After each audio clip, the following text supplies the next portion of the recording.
Yes, the NBA Finals for 2015 are officially set, and we get to wait a whole week for them. Yay! But of course, I understand why. I mean, you have to have plenty of time for the for all those needing hotel accommodations, and of course, ABC, who will be the home for all the NBA Finals games. Of course, they have that program time reserved for those specific days. By the way, the finals begin on Thursday, June the 4th. As we're broadcasting to you the previous Thursday, May 28th, 2015. Cavaliers at the Golden State Warriors in their two meetings this year, each team winning on their own home court. When they played at Cleveland, LeBron had one of his biggest games of the year. I think he went for over 40 in that game, and the Cavs win. On the West Coast, Golden State won easily, a game that LeBron did not play. But that's regular season, and we are now into the nitty-gritty, the finals, as the Cavs and the Warriors lose just a combined 5 games to get to this point. Four-time MVP LeBron James against the reigning MVP in Steph Curry. But no question, Golden State's going to be favored. They're the more talented team. They've had the better year. But Cleveland, maybe the underdog role in getting those 7 days to prepare, will be right up their alley. We'll talk about the Cavs first because we haven't had a chance to talk about the clinching game, Game 4, from Tuesday night. And you know how Game 3 was when Atlanta was winning, and then Al Horford gets kicked out of the game. And despite that, Jeff Teague and company, they battled. They had that 4-point lead with a minute to go. And then LeBron and then Thompson get critical buckets.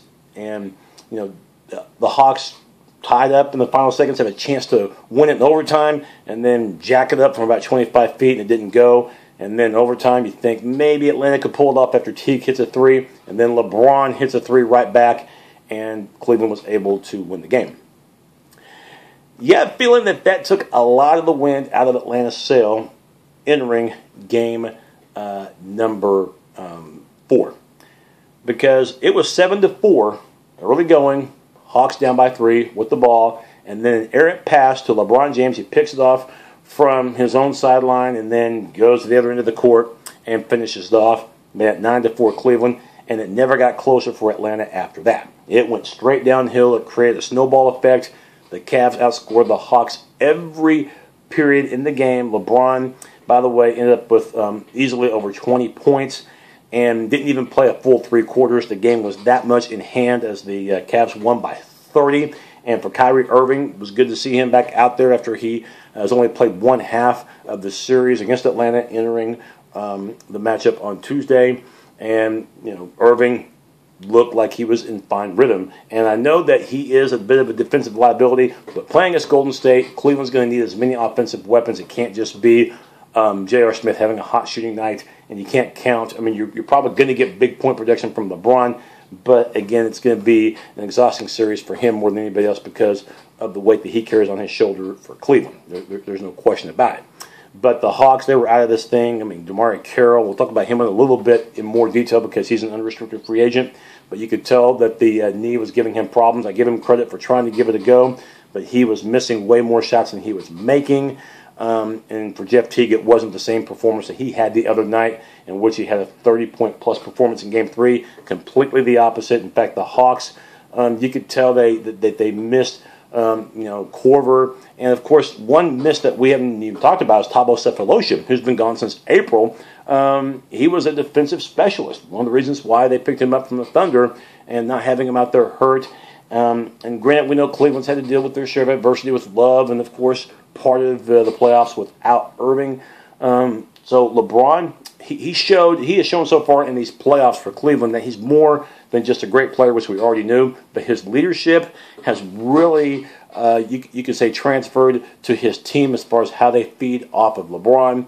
It has truly been a team effort for the Cavs. They've only lost 2 playoff games combined in the 3 series, sweeping Boston, taking out the Bulls in 6, and sweeping the number 1 seed Atlanta, whom we thought was going to really have a tough time winning. Talking about the Hawks, because they weren't playing the same ball that they did back in January, which they went undefeated. And bottom line was also, too, Cleveland was playing better at that time as well. And Iman Shumpert, I think quietly is having a very good playoffs. And now we know, guys like Matthew Delevadova, Irving's backup, who's better at defense, but also, too, is an underrated three-point shooter. And there's no question that when he and LeBron are in the game, real good things happen. And again, you still have to have Irving, because you still have to have that scoring threat, a multidimensional point guard. But it was good to see for the Cavs that Delevadova could handle the load, and James Jones, the veteran coming off the bench, he's handled his load quite nicely as well. So again, the Cleveland-Atlanta game, if you didn't see it, you didn't exactly miss a whole heck of a lot, especially if you're a fan of Atlanta offense, because there wasn't much in the game. Talking about unrestricted free agents for the Hawks before we break down the final two games of Houston-Golden State. As far as free agents go, we mentioned DeMarre Carroll. This was the final year of his rookie contract. This one paid him a little more than $2 million this past year. Naturally, his level of money is going to go into a whole other stratosphere. And we'll see if he signs a one-year deal with the Hawks or signs a multi-year deal or listens to other offers as well. So that's really going to be something to watch out for. DeMarre Carroll and also Paul Millsap becomes an unrestricted free agent too. And I know that's got to be nerve-wracking for the Hawks because of the fact that he's one of the reasons why the Hawks have gotten to this level. He's a veteran player. But Millsap's had some shoulder issues, so we're going to see if the Hawks are fully committed or committed at all in the future of Paul Millsap. But again, just like Korver and Teague and Horford, Millsap was an all-star this year too. But congrats to Cleveland. First time in the finals since 2007, which, by the way, of course, LeBron played back then. For LeBron, 5th straight trip to the finals and 6th overall, 2 titles. But their team's going to be the underdog, but maybe that's just the way they want it. And they'll give him time to rest up. It'll give Irving, obviously, even more time to rest up from his injury. And they'll take on a Golden State team that, they're taking a Houston team. I will say this, the Rockets showed plenty of guts, okay? They showed plenty of grit, especially in Game 4 from Monday night, in which the Rockets, knowing that their city is right now in a flood state. We knew this because after the game, quite a few fans didn't even leave. They were actually told by the PA announcer to stay and wait for the waters to subside. And some of the fans didn't even leave the arena until 4 a.m. And we know that Dwight Howard, whose residency had to deal with flood issues as well on his way home. Yeah, he couldn't go yet, so he stayed at the arena at a late time as well. But during the game, it was James Harden whose shots was raining everywhere. He ended up with 42 points for the game. Matter of fact, Houston played like a team that we thought we were going to see on Saturday and never did. And this one, it was just the opposite. As it was, Houston at one point led 19-3. Josh Smith was killing it. He had 9 points before the 9-minute mark and 13 before the 5-minute mark. In fact, Harden didn't even score until beyond the halfway mark of the first quarter. So, Houston was getting this big lead without him. At the same time, the Cavaliers had to be thinking, this series might get extended and that could help us. It did get extended, of course, because, Houston at one point led by 25 points early in the second quarter. And, Golden State, they look like a team that, just kind of went through the motions, didn't have the same intensity as we saw in Game 3. And you're thinking, okay, then they're probably thinking ahead to the game in Oakland on Wednesday night. And, of course, the scary moment was Steph Curry. And you've probably seen clips of this. If you haven't, on a play, he's in midair and he goes over the shoulders of Trevor Ariza near the bucket and, hits his, head on the hard floor.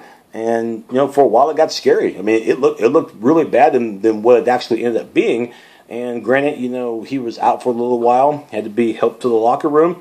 But he passed the concussion test. And by the way, too, rode the stationary bike and was running up and down the locker room hall. Got back into the game in the second half.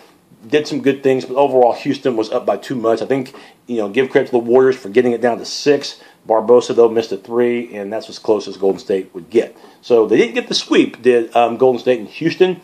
Played with a lot of pride, and they played with a lot of pride, I thought, on Wednesday night. Harden, he had 42 in Game 4.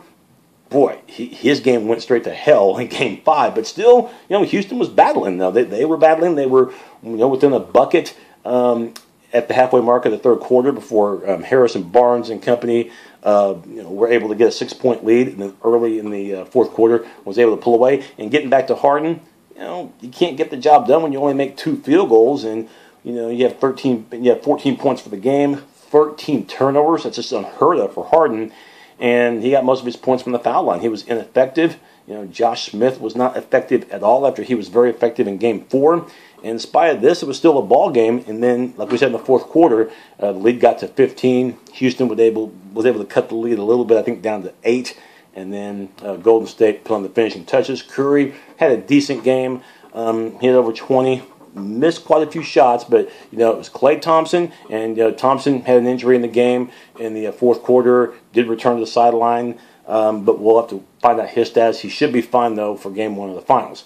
So, talking about where we're at right now, Golden State 5 games. Hey, you'll take it. For the Warriors, been 40 years. And, give credit also to Game 5, by the way, to Barbosa and also Ezeli coming off the bench and being spark plugs, especially in that third quarter, preventing Houston from trying to get that lead in the fourth. Golden State instead had a 6-point lead and got it, I think, to double digits before Harden came back in after getting a little rest to start the fourth. Free agency-wise for Houston, it's pretty much this simple. Corey Brewer, player option for him. Josh Smith, he's worth a pretty penny. He came from Detroit beginning of the season. Pistons got rid of him, and then Houston took advantage of the situation, picked him up, and he's been a valuable asset for them. There's no question about that. A very, very valuable asset for this Rocket squad. So, as you can tell, he's definitely going to be a name that we'll see. Patrick Beverley is a restricted free agent, by the way. We'll see if anybody else makes an offer and tries to pick him up. Of course, we didn't see him or Monty Eunice entering the playoffs, and still Houston got a long way. And of course, we're going to remember that Clipper series where they were down 3-1 and made that improbable comeback. But being down 3-0 against Golden State's a much better team. It was a higher hill to climb. They won Game 4, battled Harden Game 5, but really needed James Harden in Game 5 to step up in a rare game for him where he just wasn't on track. But great year for Harden, great year for the Rockets, and again, to me, Josh Smith is the most notable unrestricted free agent on that list. I think they got another one or two as well, but he's the big one. We'll see what happens with him in his future in the NBA, especially with the Rockets, if he has one. We'll be back next week sometime. We'll talk about Game 1 of the finals between the Cavs and the Warriors.